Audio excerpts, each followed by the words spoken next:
and sending troops marching into the streets. Can I just say, as the only immigrant right now on this podcast who immigrated here legally, I feel much safer and better under a Donald Trump presidency than I ever did under a Biden presidency. Just want you to hear it from my mouth for what that's worth.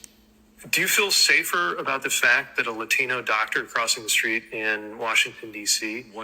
Is getting hassled or harassed because they're brown? I don't think that I've heard that. Now, okay, so you're not aware of any case in which a U.S. citizen who is... Me, no. Like you're but I will tell you, for example, after 9/11... Wait, you're on a podcast commenting about immigration. Surely you have some level of awareness. Let me tell you, after 9/11, for example, for years I had SSS on my boarding passes.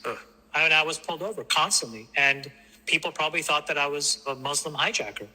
So I know what it feels like to be harassed. And what I'm telling you categorically is I feel safer in this presidency than I have ever felt. And I'm just letting you know that. Just my lived experience. Yeah, they did not like that response or comment at all. You could see both their faces like, yo, what is this guy talking about? Like, why are you mentioning this? You see what people, liberals and progressives, right, and Democrats, who think we should have an open border, right, and everybody should just come in.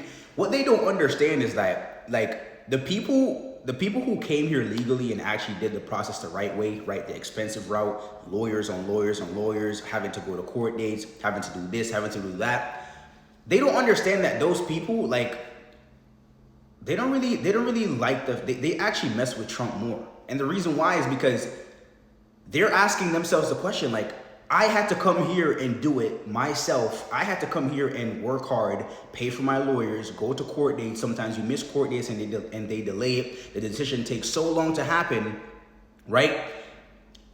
The reason why they like Trump and why they mess with Trump's immigration law is because they're asking themselves the question: if I had to do it the hard way, why does a person who comes from the same country as me or another country or is an immigrant, which is similar to me, they don't have to pay anything. They actually get money from the government. How is that fair? I had to do the process myself. I had to go the hard way around. I had to take the long route, and these people just get to stroll in and have the easy way in. Makes no sense. But it's crazy. A lot of these legal immigrants, they won't say that because obviously they don't want to piss the other immigrants off, right? But a lot of legal immigrants, that's how they feel. How dare you undermine my process and how long it took for me to be a citizen of this country or even get my green card, right? And these people could just walk in like that, unchecked. Crazy. But yeah, this is how a lot of the legal immigrants feel about that situation. And that's why they mess with Trump and they feel safer under a Trump administration.